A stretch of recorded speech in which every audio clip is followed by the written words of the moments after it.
Hey guys, this is Miss Moore, and this is the SEL lesson number 4 on managing anger and stress. And as you can take a look at this guy from the movie Inside Out, you can see anger blowing his top.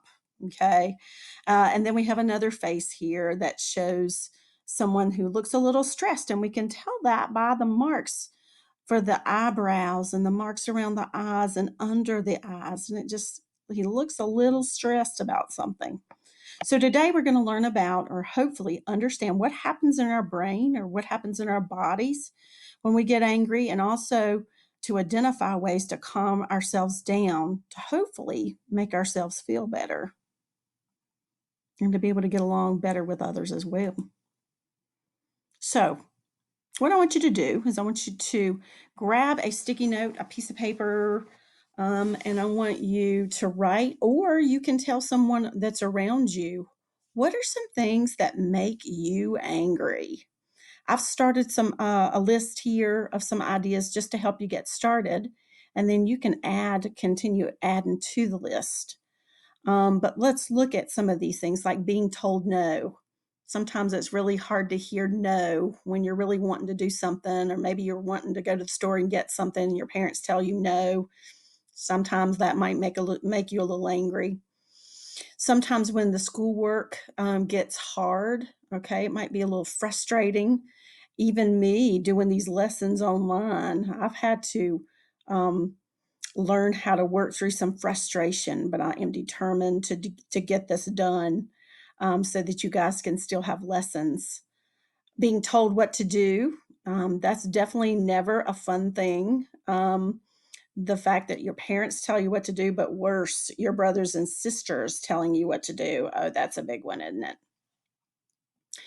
How about losing a game? Okay, yep, losing a game. Sometimes people are very competitive, like myself. Okay, I don't like to lose a game, but we have to. It's important for us to learn how to handle that if we want people to play with us. Because if we go around blowing our tops off, nobody's going to want to play a game with us.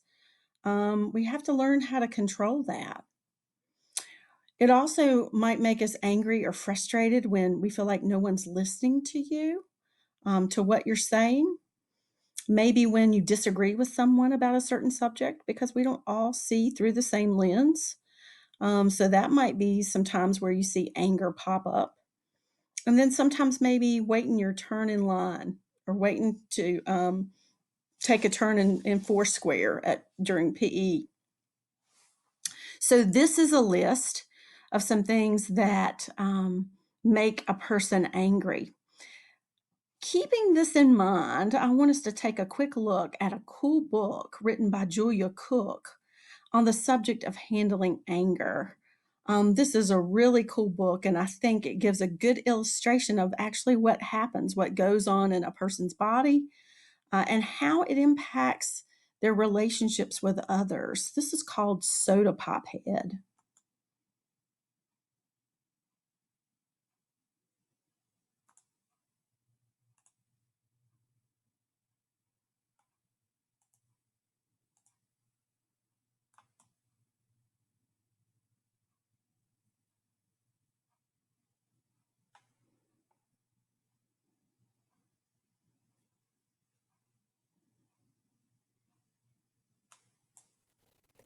Hello,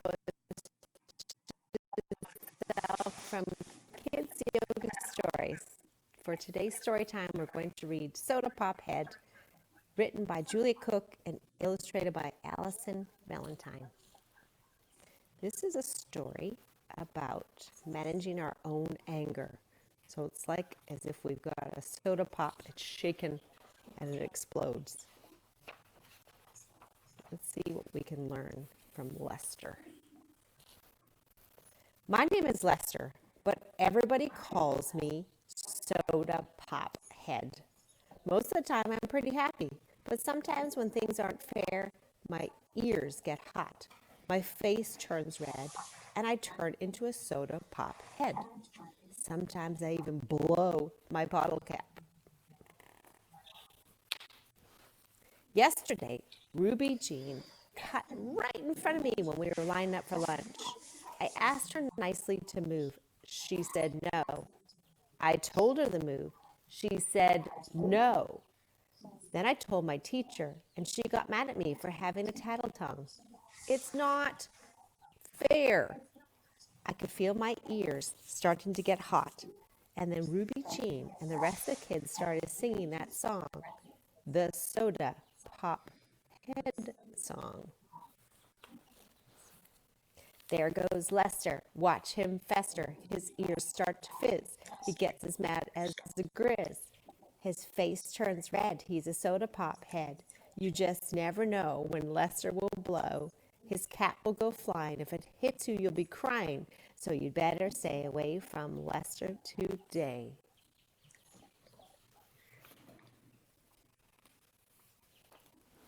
Wondering if you know somebody who loses their temper like that, who has a lot of anger. Before I could stop it, my cap went flying off my head and just about hit Ruby Jean in the kneecap. I got sent to the principal's office for blowing my bottle cap again. It's not fair.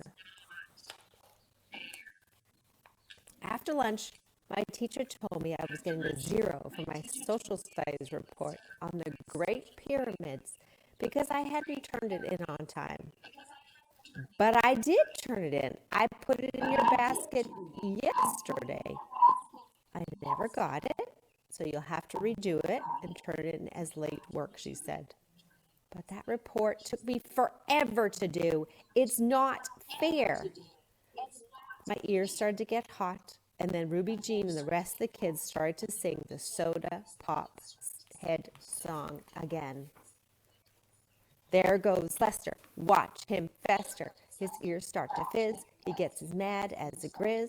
His face turns red. He's a soda pop head. I was just about to blow my bottle cap when I heard my teacher say, "Oh, here it is, Lester. I found it in the math basket. My mistake. I'm sorry." I took a deep breath, and my soda pop head went away. When I got home from school, my little sister Regina was playing my new video game. She had gone into my room and taken it without my permission. When I asked her nicely to give it back, she hit me. I hit her back just as Mom came into the room. "Lester, never, ever, ever hit your sister." But she started it. She took my video game without ask, and I'm gonna finish it. Lester, go to your room now. It's not fair. I could feel my ears starting to get hot, and then Regina started to sing the Soda Pop Head song. She must have heard it at school.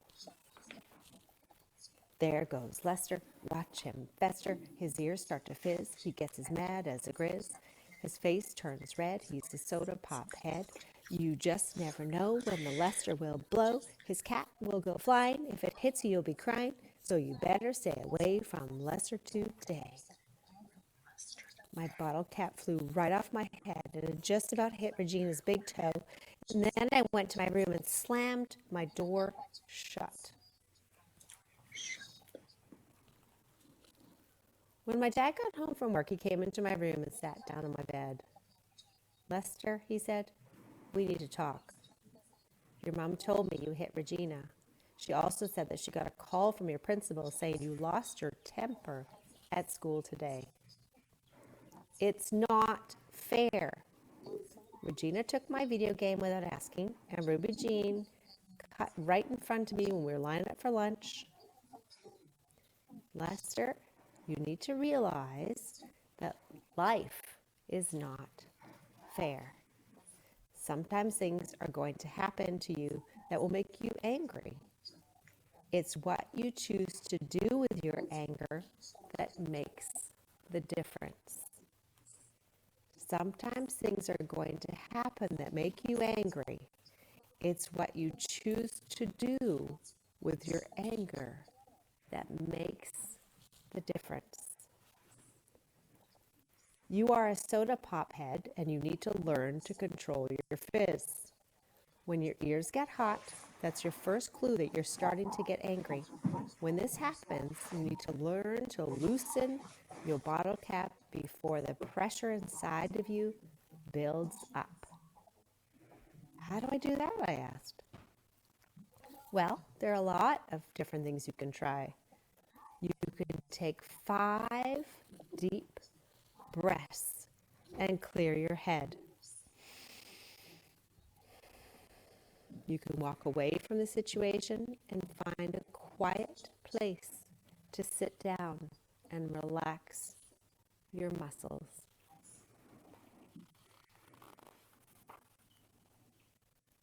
If you are in the classroom, try sitting on your seat and do a push, pull, dangle. What's that? I asked. Push down hard on your seat of your chair while you count to 10. Pull up hard in the seat of your chair while you count to 10. Then dangle your arms and feel all of the stress leave your body. If you're at home, go into your room, close the door, and play your music really loud. And if you feel really angry, try punching your pillow a few times. You need to work at getting to bed on time at night. It's really hard to control your fizz if you're tired. You also need to make sure you're eating healthy foods. It's harder to control your fizz if your body doesn't feel good on the inside. Whatever you do, don't twist your bottle cap on so tightly that you can't loosen it. And if you do that, your anger will get stuck inside you. Then it will build up, and if it can't come out through your cap, it will end up making you feel sick.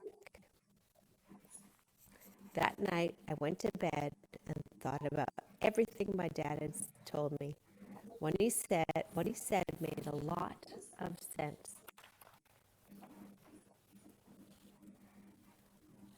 Today at school, I controlled my fizz. Ruby Jean took my new pencil and then she wouldn't give it back to me. I did the push, pull, dangle at my seat. My teacher was proud of me because I didn't blow my bottle cap at Ruby Jean. She gave me a thumbs up, and then she made Ruby Jean give my pencil back.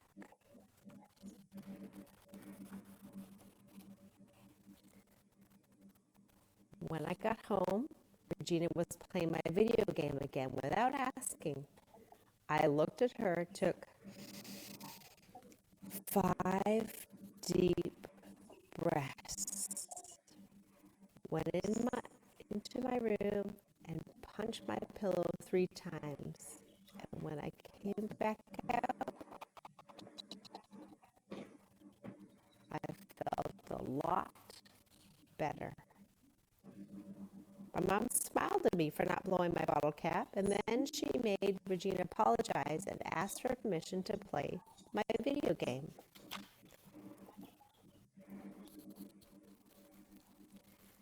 Later, my dad got home from work. I told him about my day.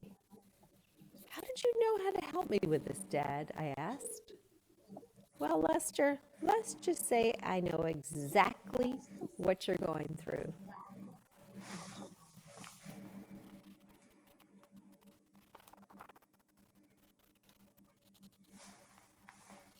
I am still a soda pop head, and the kids at my school still sing this song, but now they've changed the words.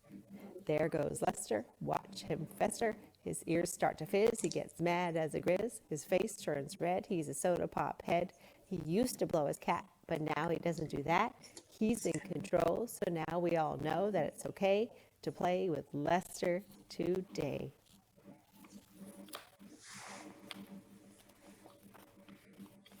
Thank you for joining me for Soda Pop Head by Julia Cook.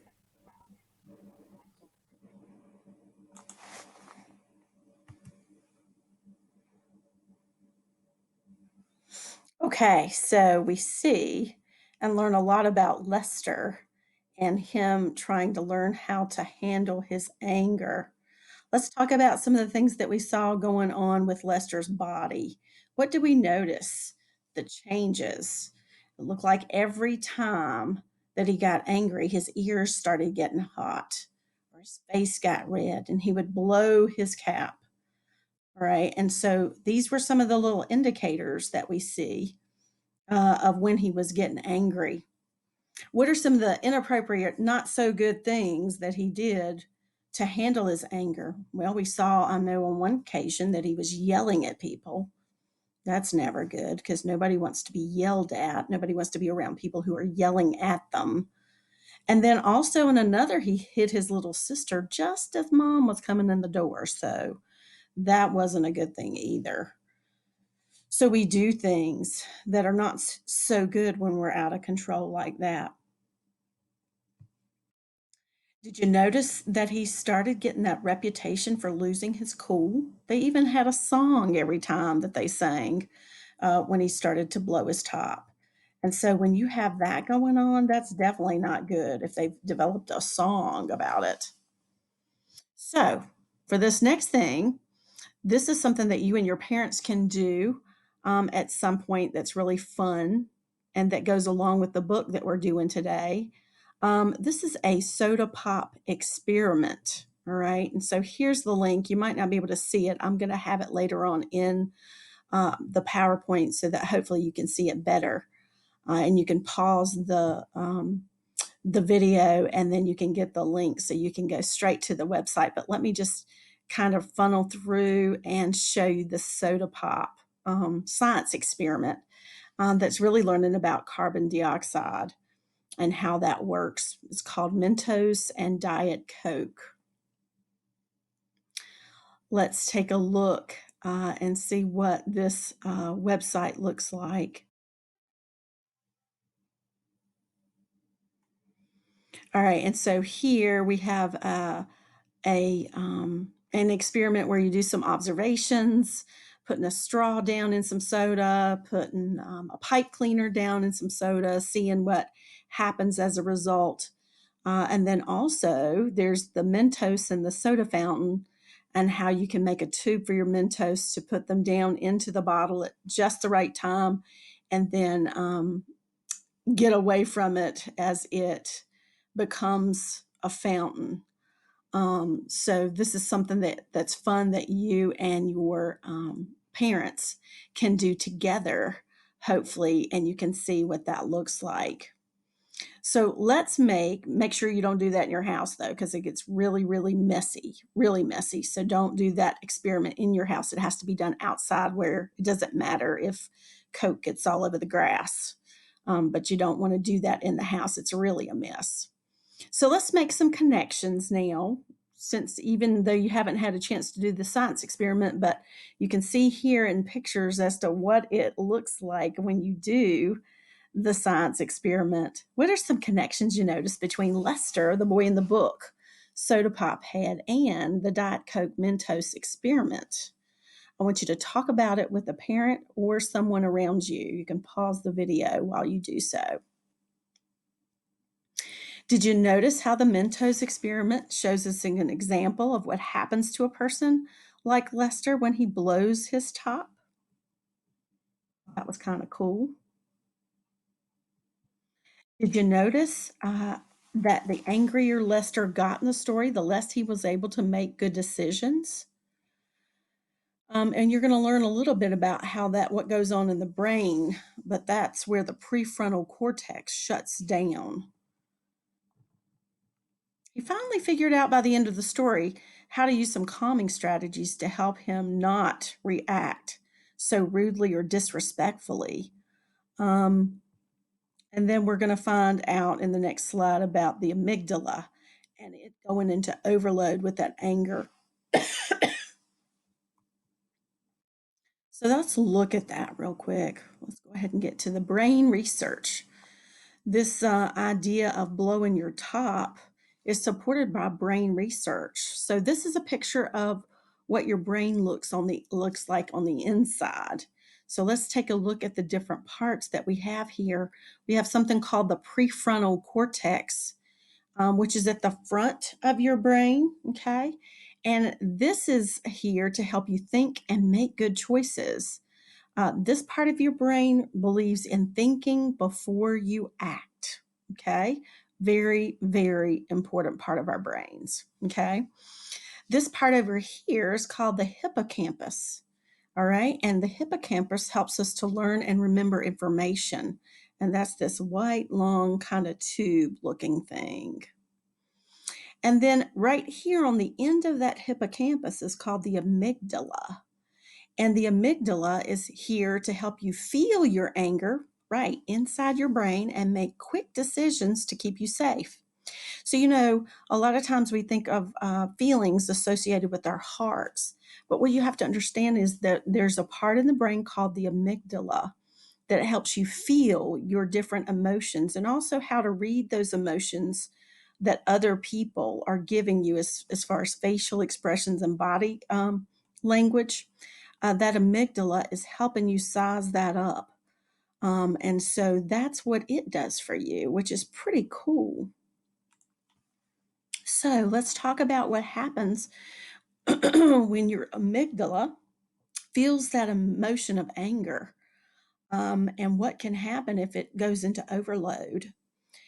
If the amygdala is overloaded with anger, this causes the prefrontal cortex to shut down, just like when you turn a TV off. You just cut it off, it's gone. Okay. And that's what happens in the brain if this amygdala down here, if it is overloaded with anger, it will cause the prefrontal cortex to just shut down like that. Okay. And so what we have to do is learn how to regulate um, that amygdala. All right. And it helps us to, when we learn how to keep ourselves calm, keep that amygdala calm, then it allows us to make sure that we're using that prefrontal cortex, that thinking part of our brain, um, so that we can think before we act on how we react. Maybe not to yell, maybe not to hit back at someone, but maybe we have a better strategy that we can use that can still bring about some change, but thinking about how we're reacting with that anger.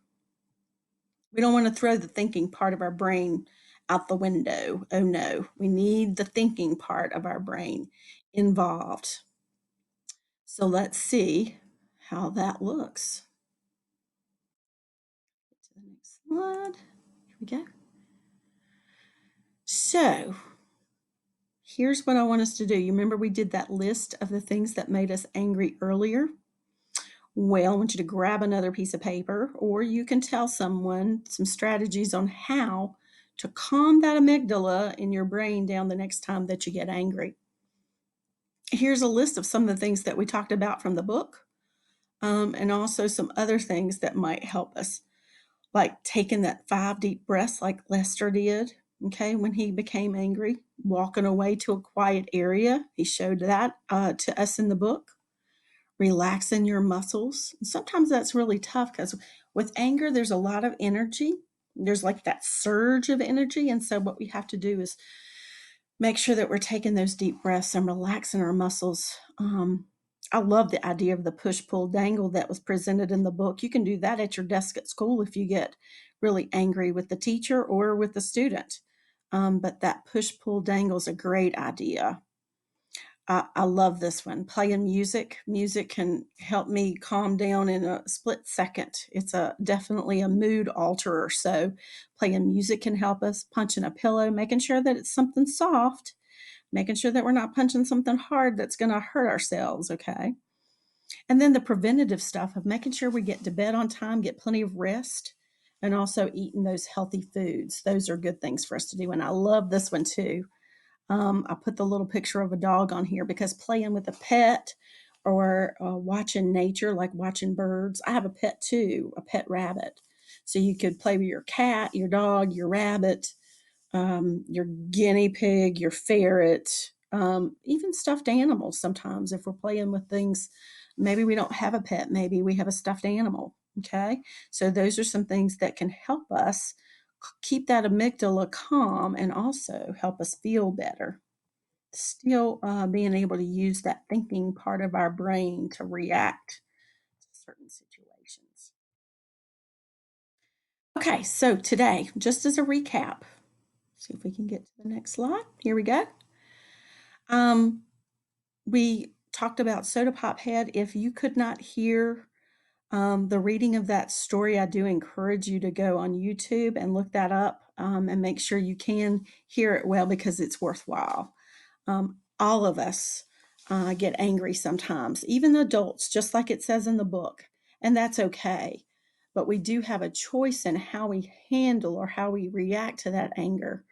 So if you get bumped out of your okay zone, we got to learn how to get back in the okay zone. Um, and so, some things that we learned about were taking 5 deep breaths, getting a drink of water, listening to music, taking a walk, push, pull, dangle, count backwards from 20. So, those are some of the things that we talked about in today's lesson.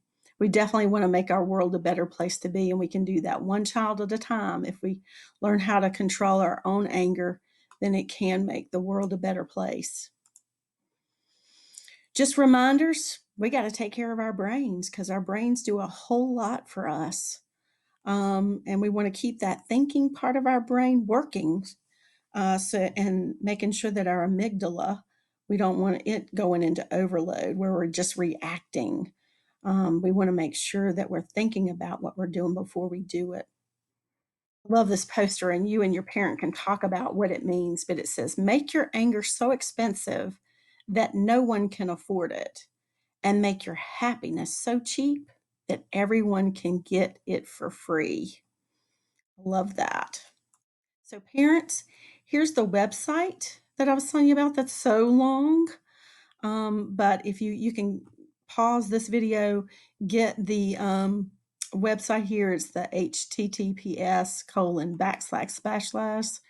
www.acs.org/content /ACS /EN /education. What is chemistry? Adventures in chemistry, experiments, Mentos, Diet Coke, HTML. So that's the site if you want to get more information and details on how to do that Diet Coke and Mentos experiment. So this is the end of our session today. I hope it spurred you to think about how to handle anger and stress in an effective way. And so now it's time for me to collect some feedback from you. I want you to, when this video is over, you can go back into the virtual classroom, click onto the computer monitor and answer the questions that are in the Google form, and then I'll get to read your responses and see what your answers are. So until next time.